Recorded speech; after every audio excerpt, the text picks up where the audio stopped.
तो वाराणसी का एक छोटा सा ग्लिम्स देखा और उस पर बात भी करी, लेकिन उस टाइम पे भी मैं थोड़ा सा कंफ्यूज था इस पूरी चीज को लेकर कि ये टाइम ट्रॉटर बोल रहे हैं, ग्लोब ट्रॉटर बोल रहे हैं, फिर इसके बाद टाइम ट्रैवल होगा या पैरेलल यूनिवर्सेस होंगे, पैरेलल टाइमलाइंस होगी। और हालांकि इतने छोटी सी ग्लिम्स जिसमें मोस्टली कॉन्सेप्ट आर्ट का इस्तेमाल किया गया है, उससे बहुत कुछ डिसाइफर कर पाना इतना आसान था नहीं। लेकिन इस वीडियो को बनाने के बाद मैंने और भी बहुत सारी चीजें देखी एंड आई रियलाइज कि काफी कुछ मिस हो गया है। तो मैंने सोचा क्यों ना कुछ ऐसी चीजों पे बात करी जाए जो इस मूवी के लिए बहुत ज्यादा इंपॉर्टेंट हो सकती है। सबसे पहले आता है ये वाला सीन जिसमें हम लोग काली माँ की इस इमेज को देखते हैं। तो जब मैंने ग्लिम्स देखी आई हैड नो आइडिया कि ये कौन है क्या है, लेकिन बाद में बहुत सारे लोगों ने कमेंट किया और फिर मैंने इसके बारे में और रिसर्च करना शुरू किया तो आई रियलाइज कि ये माँ छिन्नमस्ता है। अब देखो, इस पूरी चीज के बारे में मुझे उतने अच्छे से नहीं पता जितना मैं बाकी सब चीजों के बारे में जानता हूँ। तो जो कुछ भी है मैंने रिसर्च किया हुआ है, हो सकता है चीजें गलत भी हों, बट जितना मैं समझ पाया हूँ तो माँ छिन्नमस्ता जो है वो पार्वती माँ के सबसे फिरोशियस रूपों में से एक है। और जो इनका सिर कटा हुआ है वो उन्होंने खुद ही काटा है। में से निकलने वाले खून को वो खुद भी पी रही हैं, उनके साथ में खड़ी हुई दो दकीनी और वर्णिनी जो इनके साथ में खड़ी हैं वो भी पी रही हैं। एंड अगर तुम नोटिस करोगे तो इनके नीचे एक कपल है जो काफी इंटीमेट पोजीशन में, ऐसा कहा जाता है कि कामदेव और रति हैं। और इस पूरी चीज को दिखा करके ऐसा सिग्निफाई करने की कोशिश करी जा रही है कि माँ छिन्नमस्ता जो है उन्होंने अपना पैर रख के ये बताया है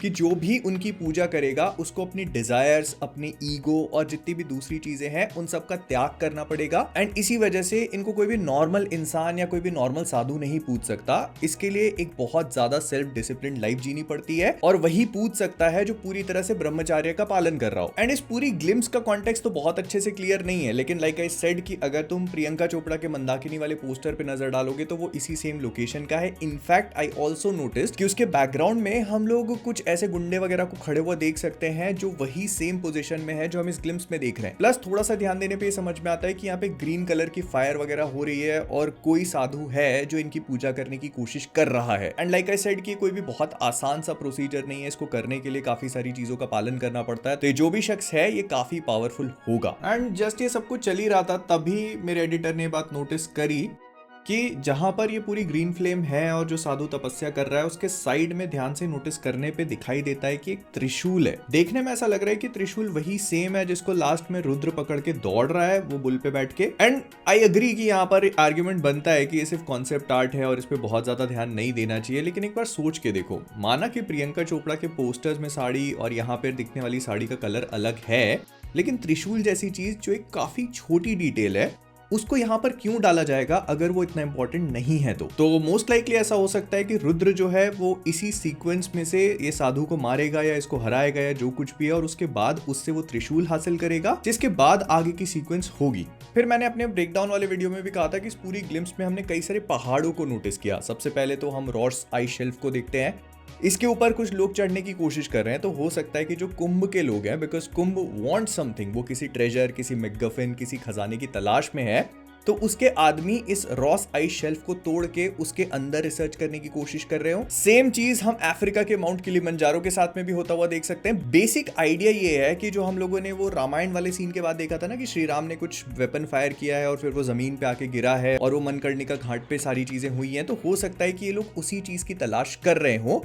बस इनको उसकी लोकेशन के बारे में नहीं पता। ये लोग स्पेकुलेट करके बैठे हुए हैं कि जहां पर भी वो चीज आके गिरी होगी वो एरिया इतने सालों में इतना टेराफॉर्म हो चुका है कि वहां पर अब एक पहाड़ जैसा स्ट्रक्चर बना हुआ है, जिसको प्रोबेबली ये लोग खोद खाद के और उसके अंदर से वो चीज निकालने के लिए कोशिश कर रहे हैं। अब ये चीज क्या है ये बहुत अच्छे से क्लियर नहीं किया गया, लेकिन अगर तुम नोटिस करते हो तो ये पूरा जो टीजर था, जो ग्लिम्स था, ये एंड भी उसी सीन पे होता है जहां पर कुछ ऊपर से आके गिर रहा है। और वाराणसी का जो टाइटल है उसमें भी हम लोग देखते हैं कि कुछ मीटियोराइट टाइप का है जो आकर के टाइटल में ही टकरा रहा है। तो कहीं ना कहीं एक बहुत ही इंपॉर्टेंट चीज होगी। अब होने को तो बहुत सारी चीजें हो सकती है। हो सकता है कि वो त्रिशूल है जो महेश बाबू का कैरेक्टर रुद्रा पकड़ के दौड़ रहा है, या फिर उसके गले में जो पेंडेंट है वो भी हो सकता है, या फिर ऐसा हो सकता है कि एक मैकगफिन ना हो करके एक पोर्टल हो। I know it sounds weird, लेकिन एक बार सुन के देखो, ठीक है? तो ऐसा हो सकता है कि श्री राम ने रामायण के टाइम पे जो ब्रह्मास्त्र का इस्तेमाल किया, उस ब्रह्मास्त्र की शक्ति इतनी भयानक थी कि उसने रावण का अंत करने के साथ साथ स्पेस और टाइम में ही एक होल कर दिया। जिसका मतलब ये है कि वो जो हम लोग देख रहे हैं ना कि मनकर्णिका घाट पे आकर के गिर रहा है, तुम नोटिस करो उसके आसपास हमको कुछ भी प्रेजेंट टाइम का नहीं दिखाया जा रहा। ऑल्दो आई नो कि ये कॉन्सेप्ट आर्ट है, लेकिन फिर भी इस पूरी लोकेशन को देखकर हम टाइम का अंदाजा नहीं लगा सकते। प्लस इन लोगों ने डेलिबरेटली वाराणसी मनकर्णिका घाट, बस इतना लिखा है यहाँ पर, ईयर या फिर टाइमलाइन नहीं डाली है। तो हो सकता है कि श्री राम ने तब फायर किया और ये तभी आकर के यहाँ पर गिरा। स्पेस टाइम में एक होल बन चुका है जो एक्चुअली एक पोर्टल है, जिसके थ्रू कोई भी पास होगा तो वो सीधे रामायण के समय में पहुंच जाएगा या फिर दूसरे टाइम्स में। बेसिकली वो एक टाइम ट्रैवल डिवाइस है without anyone realising what it is. और ये सब लोग उसी की तलाश में हैं, जो एक्चुअली में लोकेटेड होगा वाराणसी में, और उसमें एंटर करके ये लोग अलग अलग टाइम्स में जंप कर सकते हैं, जिसमें से एक रामायण वाला टाइम होगा। मैंने अपने ग्लिम्स वाले वीडियो में कहा था कि एक पैरेलल टाइमलाइन हो सकती है, तो हो सकता है कि मूवी में हमको दो अलग अलग टाइम्स दिखाए जाएं और दोनों की कहानियां पैरेलल चलने लगे। लेकिन इस शॉट को ध्यान से देखने पर आई रियलाइज्ड कि हम जो बजरंगबली की पूंछ देख रहे हैं ना, उसके ऊपर एक रथ दौड़ रहा है और उस रथ के पीछे एक व्हीलचेयर अटैच्ड है। एंड वी ऑल नो कि जो कुंभ का कैरेक्टर है वो व्हीलचेयर बाउंड है। प्लस तुम थोड़ा सा और ध्यान से देखोगे तो तुमको ये भी समझ में आ जाए कि जो रथ चला रहा है ना वो रुद्र है। तो क्लियरली ये लोग इस टाइमलाइन में तो आ चुके हैं। अब सवाल ये पैदा होता है कि आखिरकार ये लोग इस टाइम में आए क्यों हैं? तो देखो, इसकी दो पॉसिबिलिटी है। सबसे पहली तो ये कि ऐसा हो सकता है कि रामायण के वक्त पे कुछ ऐसा हुआ हो जिस वजह से अभी की जो टाइमलाइन है, मतलब 2027 में, उस चीज का इफेक्ट पड़ रहा है। हम लोगों ने देखा कि वो शांभवी एस्ट्रॉइड जो है वो आकर के गिरने वाला है, हो सकता है कि वो पूरी दुनिया को तबाह कर दे। एंड इस चीज को रोकने का एक ही तरीका है कि रामायण के वक्त पे जो कुछ भी हुआ था उसको बदलने की कोशिश करी जाए। बहुत छोटा सा कुछ चेंज होगा, लेकिन मे बी उतने से चेंज की वजह से जो आज के टाइम पे 2027 में दुनिया खत्म हो रही है उसको रोका जा सकता है। फिर एक दूसरी पॉसिबिलिटी है कि ये लोग यहाँ पर संजीवनी बूटी की वजह से आए हुए हैं। मे बी पूरी मूवी भर कुंभ जो है वो संजीवनी को खोजने की कोशिश करता रहे, लेकिन आखिरी में उसको इस बात का रियलाइजेशन हो कि वो एक्चुअली में अब है ही नहीं, या फिर कुछ भी ऐसा हुआ होगा XYZ जिस वजह से वो प्रेजेंट टाइम में संजीवनी को नहीं पा सकता। तो अब उसके पास एक दूसरा ऑप्शन है और वो है टाइम ट्रैवल। एंड वो उसे चाहिए क्यों, ये तो सबको पता है, अपने आप को ठीक करने के लिए। लेकिन अगर तुम नोटिस करो तो यहाँ पे और भी कुछ चीजें हैं जो समझ में आती हैं। सबसे पहले तो ये कि लोग रथ पे बैठ के जा रहे हैं और बजरंगबली इनको अपनी पूंछ पे बिठा करके अलाउ कर रहे हैं जाने के लिए।